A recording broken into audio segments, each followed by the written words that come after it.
En 95.9 Cámara FM llegó el momento de las noticias. Con el patrocinio de Almacenes Éxito presentamos el Noticiero Económico Antioqueño. Información local, nacional e internacional a la altura de todas las cabezas. Noticiero Económico Antioqueño. Desde 1975 dice cómo marchan los negocios. Director J. Enrique Ríos.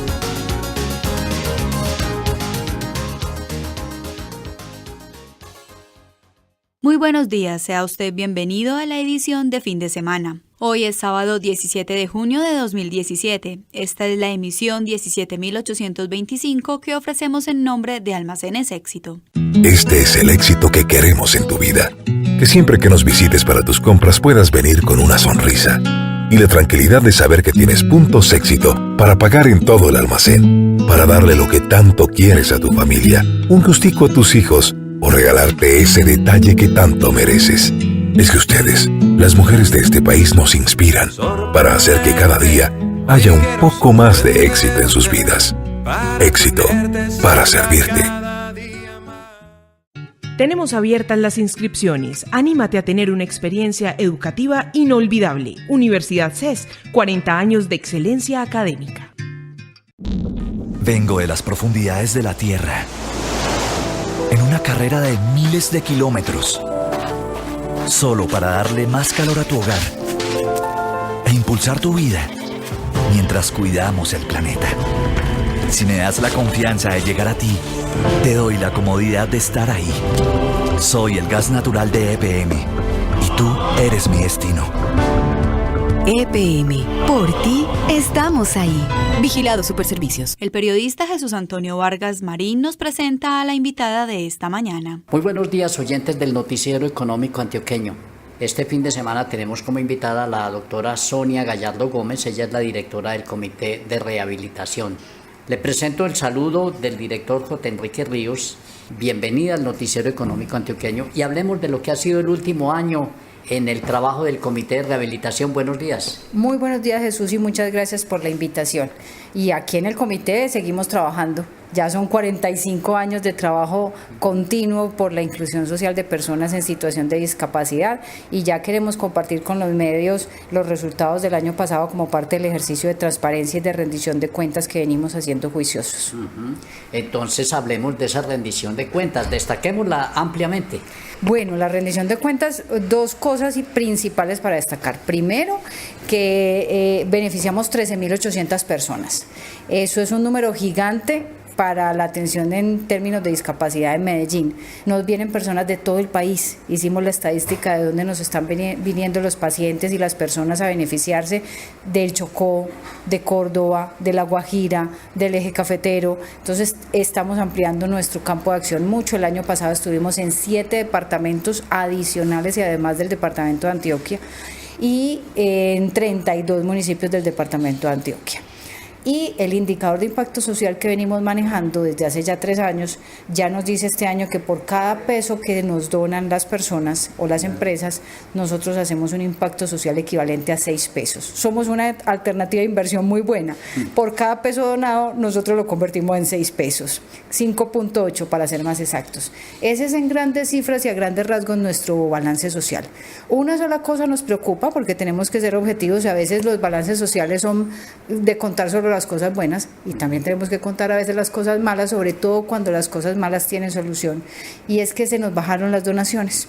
Podíamos haber beneficiado muchas más de las 13.800 personas que atendimos, pero por esa disminución de las donaciones nos vimos limitados en ese aspecto. Entonces esa es la única cifra que nos preocupa en términos de balance social. ¿Qué le estará pasando a la gente?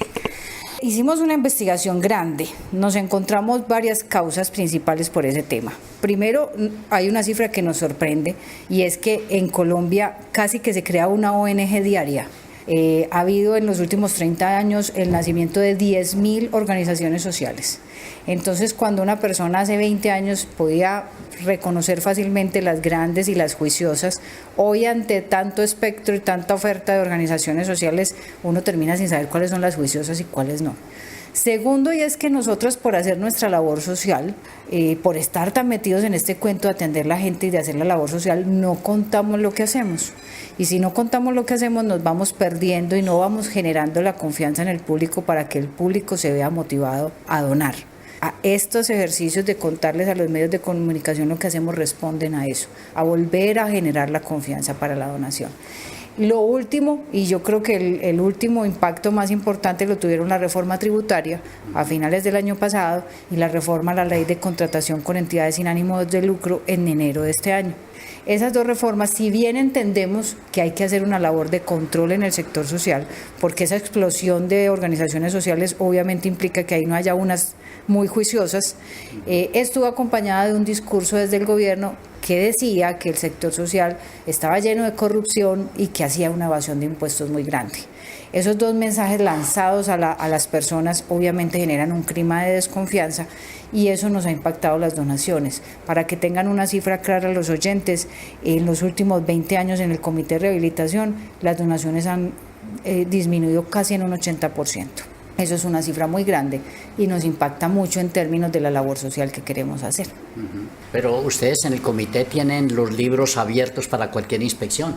Siempre nosotros hacemos un ejercicio de rendición pública de cuentas a través de la Federación Antioqueña ONGs. Ahí pueden ver las cifras, la Federación publica las cifras del estudio. Adicionalmente a eso, en la página del comité siempre publicamos nuestro balance y nuestros estados financieros, el balance social siempre está ahí al alcance de cualquiera que lo quiera estudiar. Entonces lo hacemos muy juiciosos y no somos los únicos. En Antioquia hay varias organizaciones muy juiciosas que hacen el mismo ejercicio. Lo que pasa es que tampoco la gente estaba diciendo, ay, hoy voy a ver cuál es el balance del comité, entonces me voy a meter. Esa es la invitación.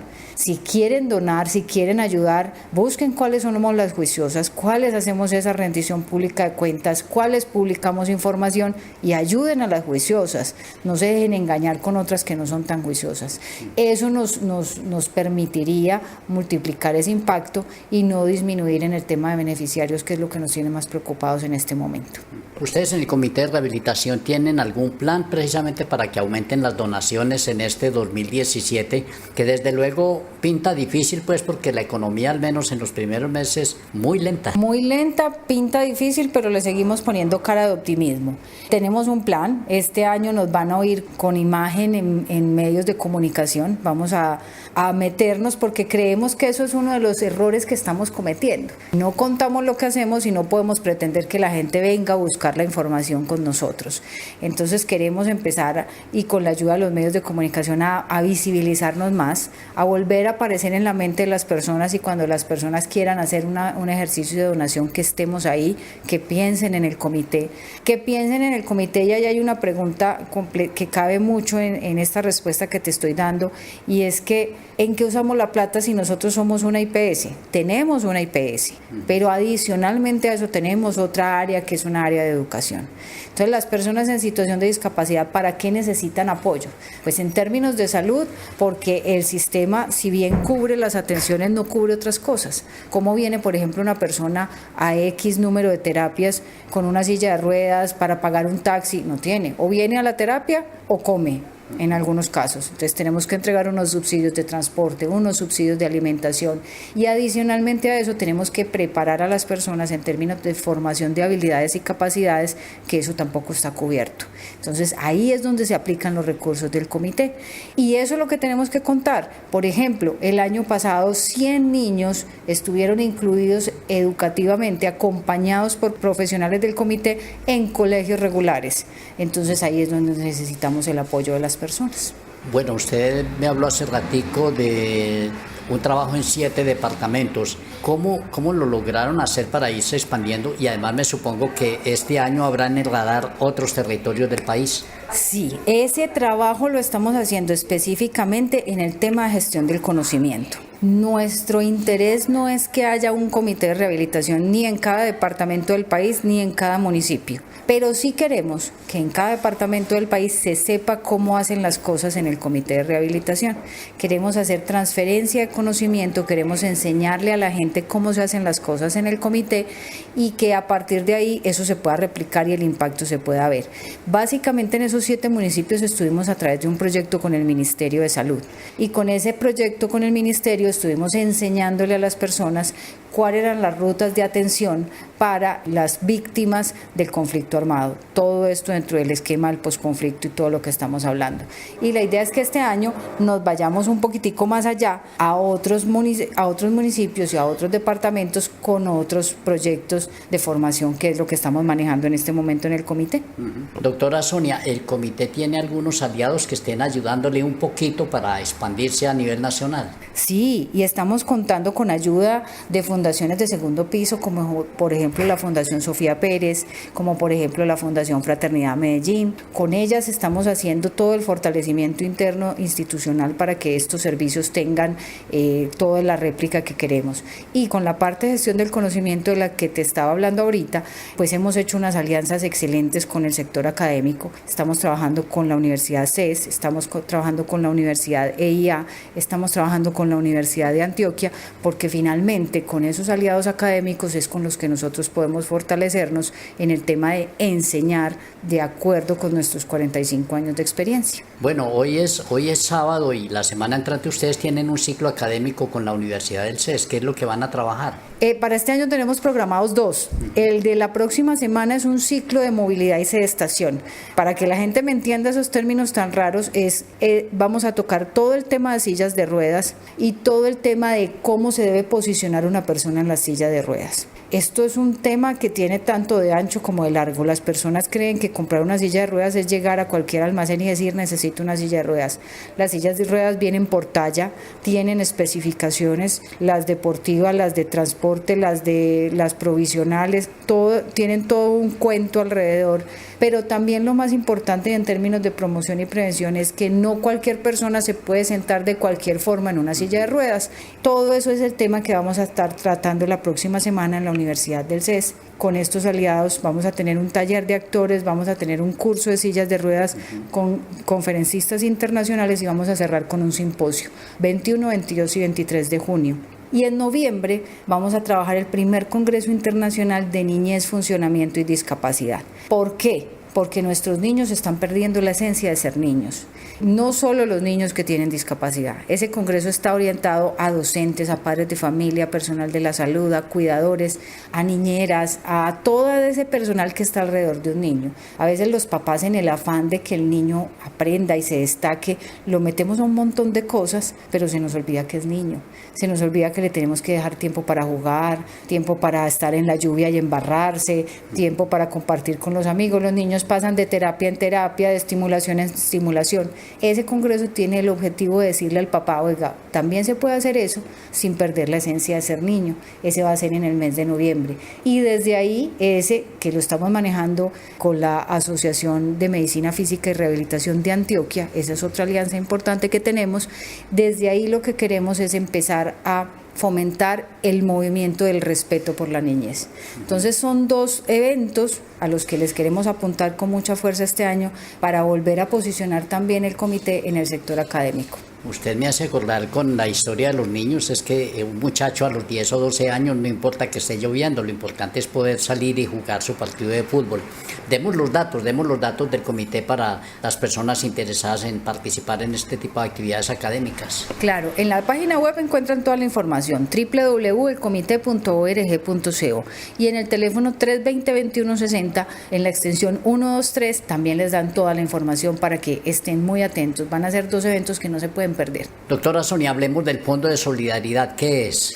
El Fondo de Solidaridad es la unidad desde la que nosotros recogemos todas esas donaciones de las que estábamos hablando ahorita, más todo lo que gestionamos con otros aliados y con otros socios estratégicos, comerciales específicamente hablando en este caso, y que caen ahí los recursos para que podamos entregar todos los subsidios de los que habla nuestro balance social. Entonces, ese Fondo de Solidaridad es como el gran banco que tenemos. Ese Fondo de Solidaridad lo lidera una trabajadora social. Ella hace un análisis juicioso de cada caso, porque en el comité también tenemos una visión social de desarrollo. ¿Qué quiere decir eso? Ustedes aquí en el comité no se van a encontrar que regalamos mercados, ni que pagamos arriendos de las personas pobres, sino que hacemos inversiones para el desarrollo de las personas. Entonces, cuando entregamos un subsidio de educación o un subsidio de salud o un subsidio de transporte, es porque vemos que esa persona lo necesita para hacer una actividad de rehabilitación que lo lleve a la inclusión. Eso lo hace el grupo de trabajadores sociales del comité. Entonces, en ese Fondo de Solidaridad llegan donaciones, llegan, por ejemplo, los recursos que conseguimos con nuestro famoso almacén herencias, que es donde caen cuando usted quiere regalar cositas viejas de su casa, vamos, las recogemos y aquí se venden. Es donde caen los recursos, por ejemplo, de las posibles donaciones empresariales, es donde caen los recursos de las alianzas comerciales que tenemos con las caseritas, que ven los productos de pronto en las recepciones de algunas oficinas o cosas por el estilo. Todo eso que hacemos adicional a nuestra labor, a nuestra prestación de servicios, cae al Fondo de Solidaridad, y en el Fondo de Solidaridad los trabajadores sociales analizan y entregan los subsidios. Siempre nos han hablado de derechos y deberes. Vi por ahí en la página de internet del comité que hablan de los derechos de las personas con discapacidad. Ampliemos un poco ese concepto, doctora Sonia. Colombia firmó la Convención de las Naciones Unidas por los Derechos de las Personas en Situación de Discapacidad, y eso nos compromete a cumplir con esa convención. Entonces, es para que los oyentes me entiendan, algo enmarcado dentro de los derechos humanos, pero que tiene que ver con el tema del respeto y de la dignidad. Entonces, las personas en situación de discapacidad, por ejemplo, para que sea más claro para todos, en este momento hay una vulneración de un derecho específico, que es el tema del derecho a la movilidad. En el MIPRES, que es la herramienta que reemplaza al POS en el sistema de salud, ya no existe POS sino POS, no quedaron incluidas las sillas de ruedas, pero tampoco quedaron excluidas. O sea, no están en la lista de lo excluido, pero no quedaron incluidas. Entonces, si una persona en este momento necesita una silla de ruedas, el médico que lo atiende no se la puede prescribir a través del MIPRES. Se la prescribe por una orden normal, como siempre se la han prescrito, pero esa persona no puede ir a solicitarla en ninguna parte. Esa ya es una vulneración a ese derecho. Estamos en este momento en el estudio con el Ministerio de Salud, entregando todos los argumentos técnicos y científicos para que incluyan con el debido razonamiento algunos implementos de sillas de ruedas que puedan acceder las personas de manera fácil. Ese es el ejemplo de lo que es un derecho, ¿cierto? Un derecho adquirido para que las personas en situación de discapacidad puedan participar. Eso es lo que pretende la convención, que se garantice la participación de las personas en todos los aspectos, que los niños puedan ir al colegio, que las personas puedan trabajar, que se puedan movilizar en la ciudad, que puedan acceder a un servicio de transporte, que puedan ir al estadio. Eso es, en términos generales, lo vemos muy raro porque las personas que no tienen una discapacidad lo ven de manera natural, lo tienen garantizada. Nos toca trabajar por eso a nosotros, instituciones como el comité, para que esos derechos se respeten, pero al mismo tiempo hacemos la labor educativa del deber, porque tampoco podemos pretender que solo tenemos derechos, también tenemos deberes. Esa labor educativa la hacemos con las personas en situación de discapacidad y sus familias. Entonces, ahí estamos permanentemente en esa labor. ¿Qué tipo de abusos se pueden cometer en contra de las personas con discapacidad? Y eso sí lo pregunto porque a veces ve uno que utilizan una persona, por ejemplo, que está postrada prácticamente en un estado de inmovilidad y la utilizan para la mendicidad. Todos los abusos posibles que usted se pueda imaginar existen aquí, y esa es una lucha diaria de nosotros con todas las entidades de control, con las personerías, y porque dependiendo del tipo de discapacidad que tenga la persona, pues está sometida a diferentes riesgos en términos de abuso. Una persona con una discapacidad cognitiva, pueden abusar de ella en términos laborales, la pueden engañar, la pueden meter en un tema ilegal. Por ejemplo, con los niños que tienen discapacidad cognitiva nos pasa mucho que en los barrios los utilizan para el transporte de drogas, para el transporte de armas. ¿Por qué? Porque ¿quién va a dudar o quién va a sospechar del niño en situación de discapacidad, ¿cierto? Entonces, la discapacidad los pone en un estado de vulnerabilidad. Por eso existen estos derechos que los protegen y por eso tenemos que estar atentos. Pero yo les diría, para resumirlo en una sola palabra, el gran riesgo con la discapacidad es la exclusión, desde lo que el comité está trabajando. Nosotros trabajamos por construir oportunidades y cuando las personas encargadas de abrir esas oportunidades nos cierran la puerta, ahí ya estamos con un abuso mayor que es la exclusión, y esa exclusión es lo que no permite que la persona participe. Entonces, cuando un papá llega a un colegio y a pedir un cupo para su niño y le dicen que tiene discapacidad y le dicen que no hay cupo, eso es un abuso, porque estoy cerrando una puerta para que ese niño pueda aprender. Cuando un empresario no abre un puesto de trabajo para una persona en situación de discapacidad o echa al trabajador que quedó con una discapacidad, es un abuso. Cuando una persona con discapacidad no puede moverse libremente en la ciudad o no puede entrar a un espacio público porque no hay la accesibilidad, es un abuso. Entonces, hay diferentes niveles de abuso. Los más normales son esos que te estoy nombrando, y hay otros ya de marca mayor, como el tema de exponerlos a una mendicidad, de tenerlos ahí y pararlos en un semáforo a que les den una moneda, o el tema de engañarlos, o el tema de meterlos en estas cosas ilícitas, o los mismos abusos a los que se ven sometidas las mujeres y las niñas, pero en este caso ya con discapacidad son mucho más aberrantes. A todo eso están expuestos. Sin embargo, no queremos perder la fe, queremos pensar que hay que seguir trabajando por ellos, por protegerlos y acompañarlos desde los derechos. El trabajo dignifica y santifica, siempre se ha dicho. ¿Qué llamado le hace usted, por ejemplo, a los empresarios frente a las personas con discapacidad? Hay un temor generalizado de los empresarios y creo que es más de desconocimiento. Hay que decirlo claramente, la persona en situación de discapacidad tiene una estabilidad laboral reforzada por ley, pero eso no quiere decir que no sea posible contratarla. Y tampoco quiere decir que no sea posible despedirla en caso de que no cumpla con su desempeño. Contratar a una persona con discapacidad permite que sea evaluada, permite que se le haga todo el seguimiento desde las áreas de gestión humana, permite que se hagan procesos disciplinarios con ella y permite que se pueda terminar un contrato de trabajo con o sin justa causa, simplemente haciendo un trámite adicional en las oficinas del Ministerio del Trabajo. Eso es lo primero. ¿Por qué? Porque normalmente el empresario le da temor, por esa estabilidad laboral reforzada, pensar que si contrata a una persona en situación de discapacidad se tiene que quedar con él para toda la vida, sea bueno, regular o malo.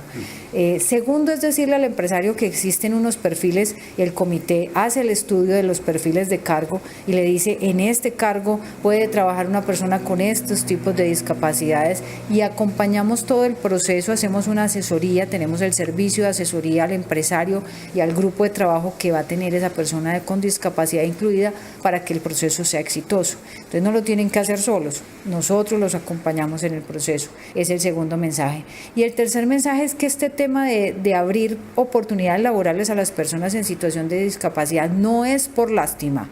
Hay personas en situación de discapacidad con muy buenos perfiles que pueden ocupar cargos en las empresas y que desde esos cargos serán igual o más eficientes que un trabajador sin discapacidad. Cuando una persona, como tiene tan pocas oportunidades, cuando una persona en situación de discapacidad, un empresario le da la confianza y le brinda la oportunidad, se vuelve el mejor trabajador de la empresa. Lo último y el último mensaje para el empresario es averiguar, dependiendo en qué municipio se encuentra, cuáles son los beneficios tributarios que se tienen por contratar a una persona en situación de discapacidad. Entonces, yo creo que es más desconocimiento que falta de voluntad. Hay que despertar la voluntad. Por último, unas breves palabras para conocer la trayectoria académica y profesional de la directora del comité, Sonia Gallardo Gómez. Ay Dios, lo primero es que soy mamá, esa es mi mayor trayectoria académica. Tengo 2 hijas maravillosas, una de 17 y otra de 16 años que están empezando su vida universitaria. Soy ingeniera civil. tengo una especialización en gerencia social y tengo una maestría en desarrollo local. Todos mis estudios de la Universidad de AFIT, y tengo la experiencia de trabajo, pues trabajé con la universidad también cerca de 4 años. Luego trabajé en una empresa de consultoría en la parte de evaluación de proyectos sociales y ya llevo 6 años aquí en el Comité de Rehabilitación. Pues le reitero el saludo del director J. Enrique Ríos. Doctora Sonia Gallardo, muchas gracias por haber atendido esta mañana la invitación del Noticiero Económico Antioqueño. Muchísimas gracias a ustedes por la invitación y a los oyentes por escucharnos. Muy amable señora, y para todos nuestros oyentes, muy buenos días. En la emisión de mañana domingo conversaremos con Felipe Vélez Roa, director del Corredor de la 80, y el lunes una entrevista con Jaime Toro Castilla, gerente del Hotel BIM. Un feliz día.